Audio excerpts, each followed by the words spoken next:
भाई मुनीब साहब सरगोदा से पूछते हैं, मंगनी निकाह शादी वगैरह से पहले लड़की को देखना जायज़ है? देखें मोहतरम, लड़की को देखना सिर्फ जायज़ ही नहीं है बल्कि अफजल और बेहतर और मुस्तहब है, क्योंकि आपने उस लड़की के साथ पूरी ज़िंदगी गुजारनी है।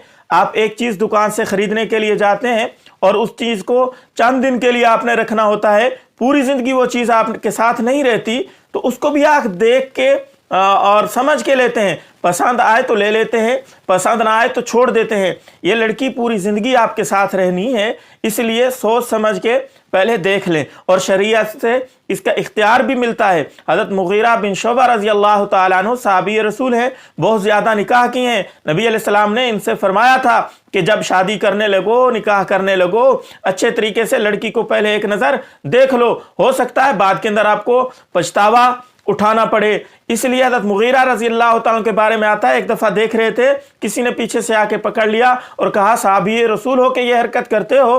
तो हज़रत मुगीरा बिन शुबा रज़ी अल्लाह तआला ने फरमाया, मुझे नबी अलैहिस्सलाम ने इजाज़त दी है। तो शरीयत की तरफ से हमें इजाज़त मिलती है। बहुत सारे केस ऐसे मिलते हैं कि शादी करने के बाद लोग पछता रहे होते हैं, होए होए मैंने तो माँ को भेजा था, बहन को भेजा था, उन्होंने कहा था कि हूर परी है, ऐसी हसीना जमीला तो हमारे महल्ले में नहीं है, तो मैंने उनके भरोसे पे निकाह कर लिया, लेकिन जब मैंने देखी तो मुझे तो पसंद ही नहीं आई। अब मैं क्या करूं? किसी के ऊपर केस भी नहीं कर सकता, और क्या करूं? और पंजाब में तो मेरे भाइयों और भी प्रॉब्लम है कि दूसरी शादी को भी मायूब समझा जाता है। तो पंजाब वालों के लिए तो और भी ज्यादा अफजल और बेहतर और मुस्तहब होगा कि वो एक नज़र पहले लड़की को देख लें, क्योंकि दूसरी शादी तो बड़ी मुश्किल से होनी है। सरहद और बलूचिस्तान में, सिंध में तो हो जाती है, पंजाब में दूसरी शादी का होना नामुमकिन है, अगरचे ये भी एक रस्म है। तो मेरे मोहतरम, बात अर्ज कर रहा था कि शादी से पहले आपने लड़की को एक नज़र देख लेना है और इससे कोई फायदा ना उठाए। बहुत सारे लोग ऐसे भी होते हैं, हर एक की तरफ नज़र उठा के देख रहे होते हैं,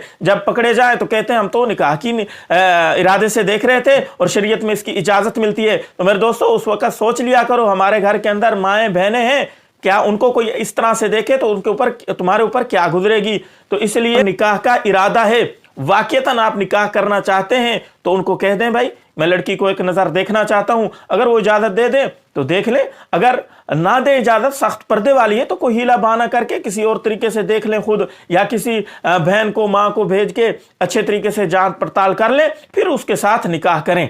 और अगर आप इस शर्म में रहे कि मैं देखने के लिए कहूंगा तो लोग क्या कहेंगे, तो फिर बाद के अंदर जो पछतावा होगा वो इससे भी सख्त होगा। इसलिए मेरे मोहतरम, निकाह से पहले पहले एक नज़र देख लेना। और बाकी ये कि माँ को भेज देना, बहन को उस भरोसे पे रहना, बाद के अंदर पछतावा होता है, क्योंकि हर एक की पसंद अलग अलग होती है, तेरी पसंद और मेरी पसंद और कुछ लोग जो है, मोबाइल का आजकल दौर है ना, मोबाइल के ऊपर तस्वीर मंगवा लेते हैं कि तस्वीर भेज दो जिस लड़की से मेरी मंगनी निकाह होने वाला है, मैं तस्वीर देख लूं। तो ये आजकल मोबाइल का दौर है, मोबाइल के अंदर ऐसे ऐसे कैमरे आए हुए हैं, ब्यूटी कैमरा है और मेकअप होता है और अच्छी तरीके से लड़कती फड़कती तस्वीर बन जाती है।